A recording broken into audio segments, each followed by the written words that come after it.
సాంబమూర్తి, జిల్లా Olympic association సెక్రటరీని. నిజంగా పురాతన గేమ్. దీన్ని అసోసియేషను చక్కగా జిల్లా స్థాయి టోర్నమెంట్ నిర్వహించి ఇందులో ప్రతిభ గల క్రీడాకారుని బాలికల్ని ఎంపిక చేసి రాష్ట్ర పోటీలకు పంపడానికి, తద్వారా నేషనల్స్ కూడా పంపడానికి మంచి అవకాశం అసోసియేషన్ సహకరిస్తుంది.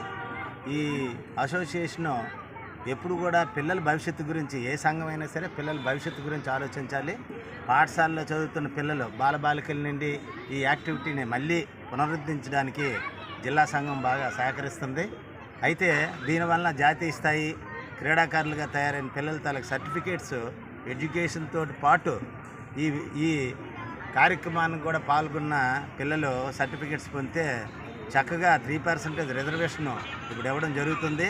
ఈ 3% రిజర్వేషన్లో కొత్తగా మొన్న కూడా సరే ఈ టీచర్స్ దీంట్లో కూడా టీచర్స్ రిక్రూట్మెంట్లో కూడాను ఈ కోట ఇవ్వడం జరుగుతుంది. అలాగే ప్రతి డిపార్ట్మెంట్లో కూడా స్పోర్ట్స్కి వాల్యూ ఉంది కాబట్టి ఈ కార్యక్రమం నిర్వహించిన ఈ సంఘానికి, దీంట్లో పార్టిసిపేట్ చేసిన పిల్లలకి, ముఖ్యంగా కోచ్ అక్కడి టీంతో ఈ కార్యక్రమం నిర్వహిస్తున్నారు. దీన్ని ఇలా చేయడం వలన పిల్లలు చదువుతో పాటు క్రీడల మీద కూడా ఆసక్తి కలిగి ప్రతిభావంతులుగా తయారయ్యి వాళ్ళ భవిష్యత్తు, వాళ్ళ జీవనాధారానికి ఉపయోగపడుతుంది. ఉద్యోగాలు చేసి తద్వారా వాళ్ళ తల్లిదండ్రులకి పోషించడానికి, సమాజంలో అందరికీ కూడా సహకరించడానికి ఉపయోగపడుతుంది. కాబట్టి ఈ కార్యక్రమం చేసిన ఈ సంఘానికి ప్రత్యేకించి జిల్లా ఒలింపిక్ అసోసియేషన్ ధన్యవాదాలు తెలియజేసుకుంటున్నాను. Thank you. నమస్కారం అండి. నా పేరు వి శ్యామ్ సుందర్రావు. నేను ఎక్స్-ఆర్మీ. నేను ఈ గట్కా అసోసియేషన్కి వైస్ ప్రెసిడెంట్గా పనిచేస్తున్నాను. ముఖ్యంగా ఈ గట్కా అనేది ఇంటర్నేషనల్ గేమ్. ఈ గేమ్ని ఇప్పుడు మన ఆంధ్రాలో ఈ మధ్యకాలంలోనే తీసుకురావడం జరిగింది. అలాగే ఈ విజయవాడలో జరగబోయే స్టేట్స్ కోసం మన జిల్లాలో ఈరోజు డిస్ట్రిక్ట్ సెలక్షన్స్ పెట్టడం జరిగింది. ఈ గట్కా కోసం మన జిల్లా నుంచి మినిమం 50 మంది వరకు పిల్లలు పార్టిసిపేట్ చేయడం జరిగింది. ఈ 50 మందిని ఇక్కడ సెలెక్ట్ చేసి మేము విజయవాడ తీసుకెళ్ళి అక్కడ స్టేట్ నుండి నేషనల్ ఛత్తీస్గఢ్లో జరుగుతాయండి. ఈ గేమ్స్ కోసం మేము ఇక్కడ సెలక్షన్స్ పెట్టడం అనేది జరిగింది.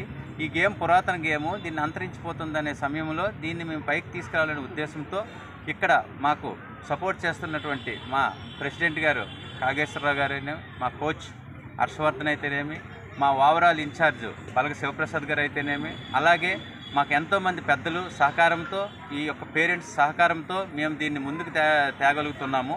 ఇంకా దీన్ని చాలా ముందుకు తీసుకొని వెళ్ళి ఈ గట్కా అసోసియేషన్ని ఇంకా బలపరిచి ఈ పిల్లల తాలూకు భవిష్యత్తు, ఇప్పుడు ఎందుకంటే మన ప్రభుత్వం దీనికి 4% వరకు స్పోర్ట్స్ కోట ఇవ్వడం జరిగింది. నెక్స్ట్ ఇంకేంటంటే ఈ రోజుల్లో అమ్మాయిలకి సెక్యూరిటీ లేకుండా పోతుంది. ఇలాంటి గేమ్స్ నేర్చుకోవడం వలన అమ్మాయిలకి ఎంతో సెక్యూరిటీ కూడా దొరుకుతుంది. వాళ్ళని సెల్ఫ్గా రక్షించుకునే మనోధైర్యాన్ని కలిగి ఉంటారని ఉద్దేశంతో మేము ఈ పిల్లల్ని ఇందులో అమ్మాయిలు అబ్బాయిలని లేకుండా అందరూ కూడా ఈ గేమ్ని ఆడడానికి చాలా అనువుగా ఉంటుంది. తర్వాత వాళ్ళ యొక్క మనోభావాల్ని, మనోధైర్యాన్ని పెంచుకునే అవకాశం కలుగుతుందని చెప్పి మేము దీన్ని ముందుకు తీసుకురావడం జరిగిందండి. ఈ అవకాశం ఇచ్చినందుకు థ్యాంక్ యూ అండి. చేస్తున్నాం. పూర్వం నుండి కూడా ఇది కరసాము తాలింగ్ అని ఒక దీంట్లో ఉండేది. పూర్వం ఏంటంటే వీధుల్లో కానీ దొంగలు కానీ వస్తే దాని గురించి ఎంతో రక్షణగా మాకు చిన్నప్పుడు బట్టి కూడా కొన్ని వీధులు ఉన్నాయి. ఇక్కడ మండలి కానివ్వండి, అరసీలు కానివ్వండి, బాద్షాపేట, కొన్నా వీధి, పాస్ట్రావుకోను, ప్రతి వీధిలో కూడా దమ్మల వీధి కానీ ఈ తాలింగ్ అనే ఒక ప్రోగ్రాం ఉండేది. అప్పుడు ఏంటి, ఏదో వినాయక చవితి కానీ అమ్మవారి పండుగలు అయితే మీరు దాన్ని చేసి వెళ్ళి ప్రదర్శిస్తుంటారు. ఇప్పుడు అది ఏంటంటే అప్పుడు పూర్వం ఎంత దీనిగా చేస్తుండో కావాలని ఒక దీంతో చేయడం వల్ల ప్రతి వీధి కానీ ఒక 5 తీసుకొని ఆ కార్యక్రమం స్టార్ట్ చేసామండి. ఈ గట్కా అని చెప్పేసి ఇప్పుడు ఏంటో అప్పుడు అదేంటే ఒక ప్రోగ్రాం దీనిగా ఉంది. వాళ్ళకి చిన్నపిల్లలు ఉంటున్నారు. దీనికి 4% రిజర్వేషన్ కూడా ఉంది.